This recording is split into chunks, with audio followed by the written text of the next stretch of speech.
ሰላም ክቡራት ተኸታተልቲ ከመይ ትቕንዩ እዚ ዜና መጽሔት እዩ ኣብ ሃርሞኒ ሚድያ ቀጻሊ ናባኹም ነቕርቦ መደብ ኮይኑ ንሎማዓንቲ ክልተ ኣዝዩ ኣገደስቲ ኣርእስቲ ሒዝናልኩም ቀሪብና ኣለና። እቲ ቀዳማይ ኣርእስቲ ብዛዕባ ርክብ ስወደን ምስ ኤርትራ በፂሕዎ ዘሎ ደረጃን እቲ ዕላማታቱን እንታይ ምዃኑ፣ በቲ ካልኣይ ኣርእስቲ ከዓኒ ኣብ ጉዳይ ዜግነት ፈተና ተጀሚሩ ድዩ ኣይተጀመረን፣ ተወሲኑ ድዩ ኣይተወሰነን ዝብል ሕቶ ብዙሕ ስለ ዝመፀና ዘሎ እቲ ተባሂሉ ዘሎ መደብ ወፂኡ ዘሎ ናይ መጀመርያ ተፈተንቲ ናይ ሳሙኤል ለኩንስካብ እንታይ ከም ዝመስልን ንመነመን እዮም እቶም ናይ መጀመርያ 1,000 ሰብ ዝፍተኑ ኦገስት ክፍተኑ ምዃኖም ንዑ ብዝርዝር ኣቲና ከዓ ብዛዕባኡ ክንዘራረብ ኢና። ክትከታተሉና እንዳዓደምና ኣብ ናይ ሎማዓንቲ መደብ ብቐጥታ ክንሓልፍ ኢና። ኣብቲ ቀዳማይ ኣርእስቲ ቀሪብና ዘለና ኣብ ዝሓለፈ እዋናት ከም ዝገለጽናዮ መንግስቲ ሽወደን ምስ መንግስቲ ኤርትራ ብሰንኪ ናይ ዳዊት ኢሳቅ ጉዳይ ኣብ ኣዝዩ ዲፕሎማስያዊ ምብታሕ በፂሑ ንነዊሕ ዓመታት ስጋዕ ማዕቀብ ክግበር ኣለዎ የብሉን ዝብል ነዊሕ ፍትሕ ክካየድ ከም ዝፀንሐ ዝፍለጥ ኮይኑ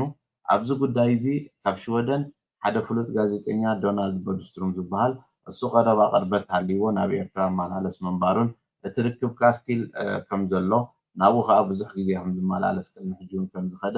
ዝፍለጥ ኮይኑ ዶናልድ ቦድስትሩም ንኢሳያስ ኣፈወርቂ ኢንተርቪው ዘግበሮን ኢሳያስ ከዓ ንስዊድን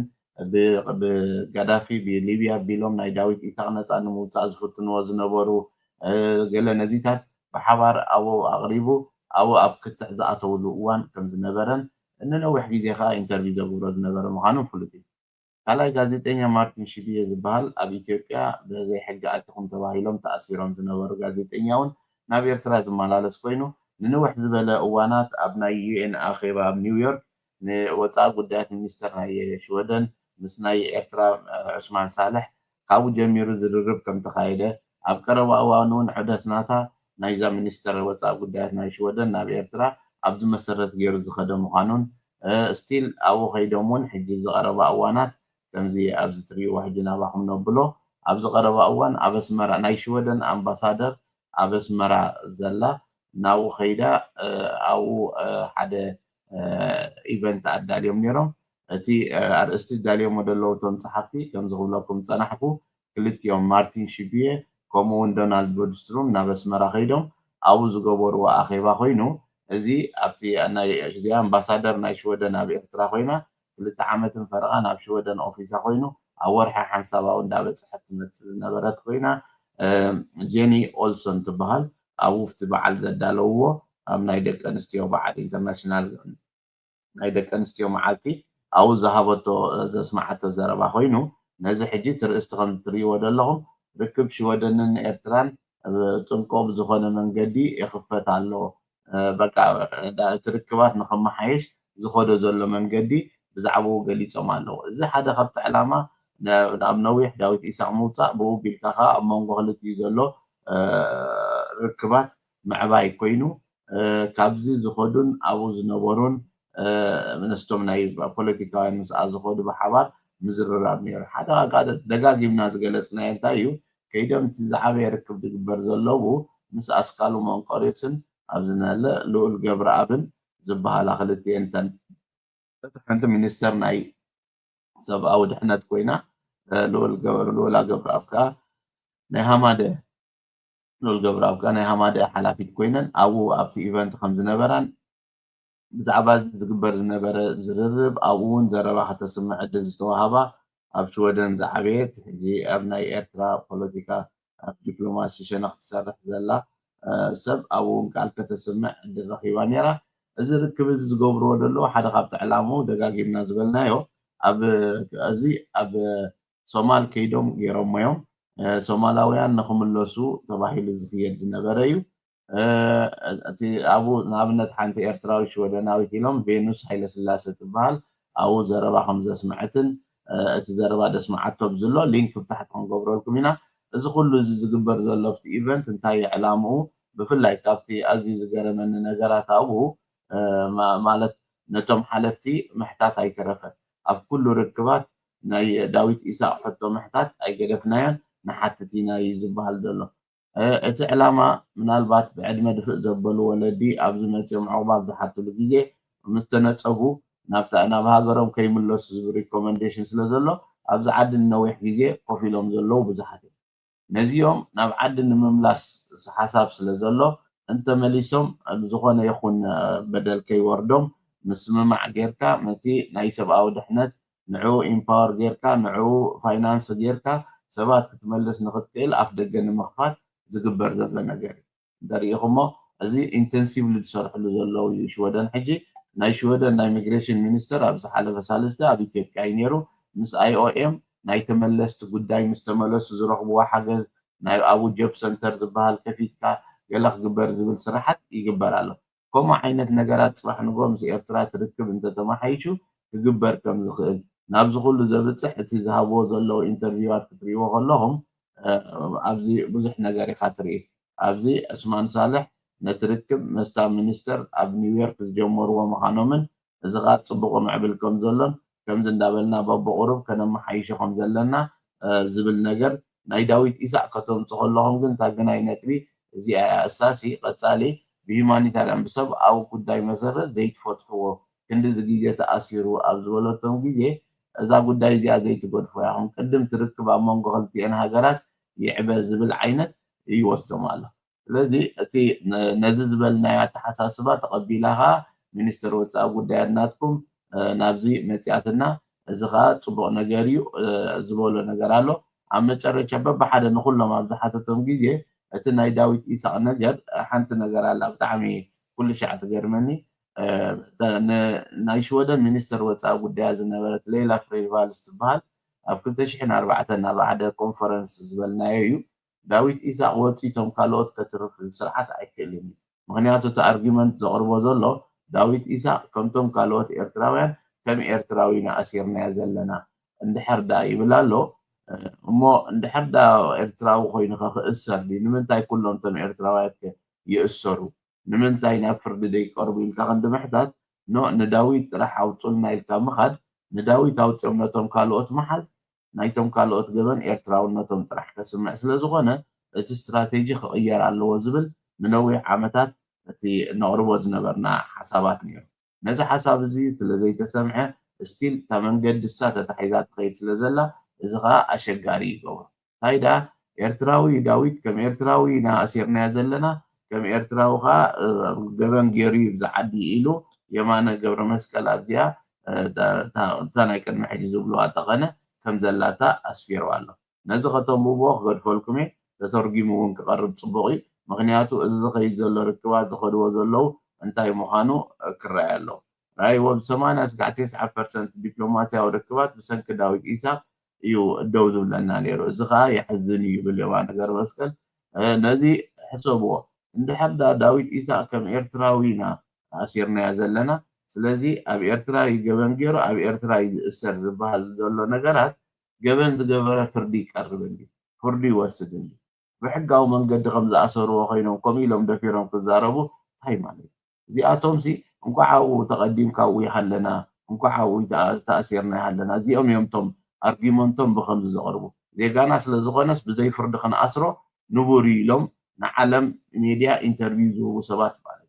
ምክንያቱ ወላ ሓደ ካብዞም ጋዜጠኛታት ብፆትና ዝተፈርደ ኩሎም ግን ከም ትሪእዎ ዘለኹም ይጥቀኑን ገበን ገይሮም ኣብ ኤርትራ ይእሰሩ በሃላሉ ወላ ገበን ዝገበረ ሰብካ ኣይፍረድን ክንዲዚ ዓመት ገይሩ ተባሂሉ ኣይከይድን እንታይ ማለት እዩ ኣብዚ ብዙሖም ሓቲቶሞ እሞ ናይ ኮብራ ኣብዚ ውፅኦም ኣለዉ ሓደ ካርቱኒስት ቢንያም ሰሎሞን ዝበሃል ተኣሲሩ ዝነበረ ወፂሉ ኣብ ቀረባ ግዜ እዚ ኸ ናይ ምፍታሕ መንገዲ ተጀሚሩ ኢልና ዲና ክንሓስብ ወላ ከመይ ዝብል ከም ሰብና ኣብ ዜና ዝሰማዕናዮ እዩ ወላ ሓንቲ ነገር የብሉን ኢሎም ከዓ ይምልስሉ ኣለዉ ሕጂ እቲ ኣብ መጨረሻ የማነ ገብረ መስቀል ዝሃቦ ኣርጊመንት ራእይዎ ሎሚ እኮ ኢልዎ እንድሕር ዳ ኣብ ለንደን ብዛዕባ ፍልስጤን ሕማቕ ተዛሪብካ ትእሰር እንድሕር ዳ ናይ ሚሳይል ኣብ ዱባይ ዝዓለበ ኣውፂኻ ትእሰር ኢኻ እኮ ዘለኻ ኢሉ ስለዚ እቲ ዳብል ሞራል ናይ ዓለምና ኣብዚ ጉዳይ እዚ ነዚ ሕቶ ንኣትዎ ዘለና ክምልሰልና ኣይኮነን ኢሉ ናብ ካልእ ተመሊሱ የማነ ገብረኣብ እውን ከምኡ ረኺቦም ንዕኡ እውን ዝሓተትዎ ኣሎ ንኩሎም በብሓደ ዝሓተትዎ ዑስማን ሳልሕ የማነ ገብረ መስቀል ኣብዚ ሓቲትዎም ንኩሎም ዝሃብዎ መልስታት ክትሪኦ ከለካ انتاي مالتي مون حدا سبسي جبن غير كايلو زقص ازفرد بيت فردي خي قرب كي تقطع قبول غيرهم وسيدهم نزي عين فتحوني ناخذ له كله وقتري خلخا ازي زسكف زسنبد نغري تا ارغيومنت زقربوا زلو منقدخا ازي زل حجي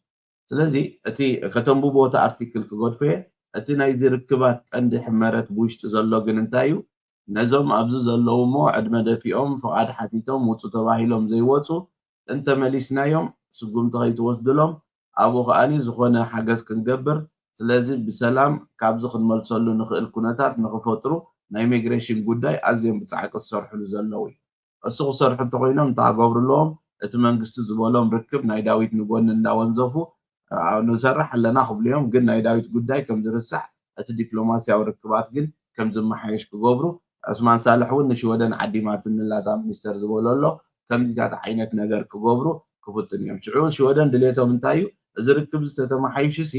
ከም መርኣያ ናይ ሰናይ ድሌት ክፍንዎ እዮም ንዳዊት ኢሎም ክሓስቡ ክእሉ እዮም እቲ ስርዓት ንዳዊት ፈኒ ነቶም ካልኦት ተትሪፍዎም ቶም ካልኦት ብሂወት ዘለዉ ማለት እዩ ተለዉ ኩሎም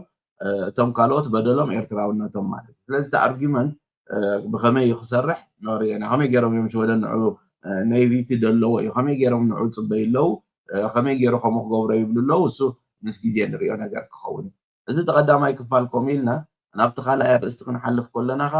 ኣብቲ ካልኣይ ኣርእስቲ ከምዚ ኣብዛ ዓዲ UHR ዝበሃል ናይ ዩኒቨርሲቲ ደረጃ ትምህርቲ ዝግምግም ናይዚ ሃገር ፈተናታት ናብ ዩኒቨርሲቲ መእተዊ ዘዳሉ ዝግምግም ኣካል ነዚ ናይ ዜግነት ፈተና ንዑ ከዳሉን ንዑ ከመሓደርን ሓላፍነት ተዋሂብዎ ክኸይድ ድሕሪ ምፅናሕ እዚ ንመጀመርያ ግዜ ብዛዕባ እቲ ፈተና ዘውፅዎ እዩ ሓደ ካብቲ ዝገረመኒ ምናልባት ኮንታክት ክንገብሮም ኢና በዚ ኩሉ ቋንቋ ዝተተርጎመ ነገራት ከሎ እዚ ብሶማል ብገለ ብዝኸይተረፈ ኣብዚታት ኣሎ እዚ ከሎ ትግርኛ ኣብዚ ዘይምንባሩ ቆልብ ግርም ኢሉኒ ኣብኡ ዝሰርሑ ትግርኛ ዝዛረቡ ኣሕዋት እውን ኣለዉ ምናልባት ሓሳብ ንዖም ኮንታክት ክንገብሮም ኢና ነቶም ቤት ፅሕፈት መንግስቲ ከድሊ ዜግነት ኣብ ምሕታት ብዙሕ ዜጋናትና ሕጂ ሓገዛት ተድልየ ስለ ዝኾነ ከምኡ እውን ነቲ ካልእ ሓበሬታ ንምርካብ እቲ ወፂኡ ዘሎ ሓበሬታ እንታይ እዩ ናይ መጀመርያ ተፈተንቲ ካብ 6 ጁኒ ኣትሒዙ እቲ ሕጊ ምስ ተቐየረ ትሕቲ ወርሒ ተሪፍዎ ዘሎ ማለት እዩ እግረ መንገደይ ነቶም ዜግነት ኣመልኪትኩም ዘለኹም ስጋዕ ዘይተቐየረ እቲ ናይ ምርጫ ምክታዕ ዝነበረ እቲ ድምፂ ብ147 ብ146 ተሳዒሩ ዝበሃል ዘሎ ኩሉ ሰብ ኣመልኪቱ ዘሎ ዝፅበ 100,000 ከባቢ ዜግነት በዚ ክራብ እዚ ክሓልፍ ኣለዎ እዮም ድብሉ ደሎ ስለዚ እሱ እንተደይ ተቐይሩ ካብ 6 ዩኒ ፀዲቑ ተግባራዊ ኮይኑ ስለ ዘሎ ኩሉ ክፍተን እዩ ማለት እቲ ናይ ቋንቋ ፈተና ዝቕፅል ዓመት ወርሒ 10 እዩ ክጅምር ኣብ ኦክቶበር ሕጂ ግን እቲ ናይ ሳምሄለ ፈተና ግን ይጅመር ኣሎ ብኸመይ ኣገባቢ ክጅመር ንህሎ መን እዮም እቶም ፈተና ዝፅሕፉ ዝበሃል እዚ ናይ መጀመርያ ጉሩብ ዝፅሕፉ ነቲ መሰረታዊ ብዛዕባ ናይ ሳምሄለ ኩንስካብ ወይ ሲቪክ ኤዱኬሽን ኣፍልጦ ዘለዎም ሽወደን ንክኾኑ ዝፍተኑ ሰባት ኮይኖም እዚ ከዓ ሚግራንስ ወርከት ይድውስን መን እቲ ፈተና ክፅሕፍ ዘለዎ ሕጂ ነሶም ሰባት ብኸመይ እቲ ናይ መጀመርያ ፈተና 15 ኦገስት 2026 እዩ ክግበር ስለዚ ኣብ ስቶክሆልም እዩ ክኸውን ዝያዳ ሓበሬታ ግዜን ሰዓትን ክንገር ኢሎም ኣለው እቲ ኣንሜላን ዝግበር ኣብ ዩኒ እዩ ክግበር ሽዑ ከዓ መን እዮም ክሰዱ ደብዳቤ ሚግራንስ ወርከት ነቶም ክፍተኑ ዝኽእሉ ሰባት ክሰድሎም ኣብዛ ቀዳመይቲ ፈተና ራይዎ 2,000 ስለ ዘለዎ ድኽፈል ኣብዛ ቀዳመይቲ ፈተና ንዝፍተኑ ኣይከፍሉን እዮም ብነፃ እዮም ክመሃሉ ስለዚ ኣብቲ ዩኒ ክኽፈት እቲ ናይ ምምልካት ኦገስት ፈተና ሓደ ወርሒ ኣለዎ ማለት እዩ እቲ ሓደ ነዳልዎ ዘለና ኣብ ሞያስ ኮንሳልቲንግ ኣብ ትካልና ነዳልዎ ዘለና ንኩሎም ብድሕሪ ሕጂ ዝፍተኑ ነዚ ምናልባት ንኣፍልጦ ኮነኩም ቅድሚ ሕጂ እቲ ኢታብሌሪንግ ዝበሃል ምስ መፀ ኣብ ስቶክሆልም ዩኒቨርሲቲ ሳምሄለስ ኮሚኒካቶር ኦር ሳምሄለስ ኢንፎርማቶር ዝበሃል ፕሮግራም ወፂኡ ነይሩ እሱ ናይ ዓመትን ፈረቓን ትምህርቲ ኮይኑ ነዞም ሓደሽቲ ዝመፁ ብዝሃገር ከመይ ጌርካ እቲ ሕጊ እቲ ዓዲ ተፍልጦም ዝብል እዩ ናይ ሓደ ዓመትን ፈረቓን ትምህርቲ እሱ ኣብ ስቶክሆልም ዩኒቨርሲቲ ወሲድናዮ እቲ ሳምሄለስ ኮሚኒካቶር ኢንፎርማቶር ኮይና ኣነ ሓንቲ ከዓ ሓፍትና ሰለስተ ነይሮም ኣብኡ ትግርኛ ተዛረብቲ እቲ ሓደ ሓውና ፅቡቅ ትካል ገይሩ ሕጂ እውን ናይ ስድራ ቤት ምምኻር ገይሩ ኣሎ ሓፍትና ምሕረት ከዓ ኣብ ናይ ቋንቋ መምሃሪ ሓላፊት ኮይና ስቶክሆልም ስታድ ኣላ ኣነ እውን እሱ ወሲድየ ነይረ እሱ እቲ መምሃሪ እዚ ማኑዋል እዚ ነይሩ እቲ ቢልዲንግስ ማተርያል ናቱ ኦም ስፔንስካ ሳምሄለ ዝብል ኮይኑ ካብኡ እዩ ክወፅእ እቲ መፅሓፍ ኣብዚ ኣሎ ሕጂ ንዕኡ ዝኸውን ኣቐዲምና ዘዳለናዮ ኣሎ ካብ ኣውስትራልያን ካናዳን ዑደት ገይሮም እቲ ሕቶታት እንታይ ይመስል ከይዶም ዘምፅዎ እዩ ነይሩ ንዕኡ ነቲ ሕቶታት መሰረት ጌርና ነቲ ፈተና ክፅሕፍ ዝደሊ እሞ ምናልባት ነቲ ከምቲ ናይቲ ካልእ ሾርኮርት ካልእ ፈተናታት ብኸመይ ክዳለውሉ ይኽእሉ ዝብል ንዕኡ ዘዳለናዮ ኮርሳት ኣሎ ምናልባት እቶም ፈተና ትወስዱ እሞ ሓገዝ ንደሊ ኢና ባዕልና ክክላራይ ንገብሮን ኢና ትብሉ ሰባት ኮንታክት ክትገብሩ ናይኹም ኣብ ሙያስ ኮንሳልቲ ብወቢልና ክንሕብረኩም ኢና ሕጂ ኣብዚ እግረ መንገድና ንሕብሮ ዘለና ግን እንታይ እዩ ነቲ ማተርያል ኣብዚ ንህለ ከመይ ጌርካ ይምልከት ሜግራኾን ዝፈርከት ኢሜይል ይሰድሎም ነቶም ዝፍተኑ ዘን እቶም ናይ መጀመርያ ተፈተንቲ ብነፃ እዮም ድሕሪኡ ግን 2,000 ክኽፈሎ ምዃኑ እቲ ካልእ ክራይተርያታት ከዓ ክማልእ ኣለዎ ስራሕ ዘለዎ እቲ ኣብዚ ዓዲ 8 ዓመት ዝገበረ ፓስፖርት ተደይብሉ መንነቱ ተደያፃሪ 10 ዓመት እቲ ዝተቐየረ ዝሓለፈ ገሊፅና ስለ ዝነበርና ንዕኡ ንዘይምድጋሚ ስለዚ እዚ ዝመፅእ ዘሎ ሕግታትን እዚ ዝቕየር ዘሎ ነገራትን ኣብ ግምት ኣእቲኹም እንተተኻኢሉ ነቲ ዝመፅእ ዘሎ ማለት ፈሊጥካ ክትሓልፎ ማለት ኣገዳሲ እዩ ነዚ ንምምሃር ኢልና ደዳልዎም ዝነበርና ሕቶታት ነይሮም መስቲ ናይ ካናዳ ኣውስትራልያ ብዝመሳሰል መንገዲ ንዕኡ ክትሪኦ ከለካ እስኻ እውን ባዕልኻ ክትምህሮ ከለካ ኦልሬዲ ጀመርናዮ ግሩፕ ኣሎ ክትምህሮ ከለካ ትመሃሮ ይበዝሕ ናይ ሽወደን ዘበረኸ ጎቦ እንታይ ሽሙ ኢሎምኻስ ኣብ መዓልታዊ ሂወት ዘይትፈልጦ ነበርካ እዚስ በኻ እውን ኣባና ነይሩ እቲ ፈተና ትብለሉ ኩነታት እዚ ዝብለኩም ዘለኹ ሳምሄለ ኩንስካብ ዝብል ብዩኒቨርሲቲ ደረጃ ዝውሃብ ናብኡ መእተው ዝውሃብ ወዲእካ ከለካ ኣብኡ እቲ ፎካስ ኣብ ፖለቲካ ኣብቲ ዲሞክራሲ ኣብ ገለ ጥራሕ ይኸውን እሞ ካልእ ጎናዊ ዝነውሐ ሩባ ዝበረኸ ቦታ ገለ ክበሃል ከሎስ ነቲ ሃገር ትነብሮ ዝያዳ ዘፍልጠካ ስለ ዝኾነ ንዕኡ ከም ኣወንታ ክትርእይዎ ክትመሃርዎ ዝያዳ ፈሊጥካ ክትሓልፎ ከዓ ብፍላይ ዝፈተና ሸነኹ ኣሸጋሪ ከም ዘይከውን ስለ ንሰርሓሉ ዘለና እንዳረኣኹ ኣብቲ ፈተና ምስ መፀ ከዓ ዝያዳ ካብቶም ተፈተኑ ሰባት ረኺብና ኣዛሪብና ከመይ ረኺቦሞ ዝያዳ ፀብፃብ ናባኹም ከነብል ኢና ንሎሚ እዚ እንተኢልና ይኣኽለና ኣብ ቀፃሊ ኣገደስቲ ዝበልናዮ ኣርእስቲ እናሓዝና ብዜና መፅሄት ክምለሰኩም ኢና ተሰና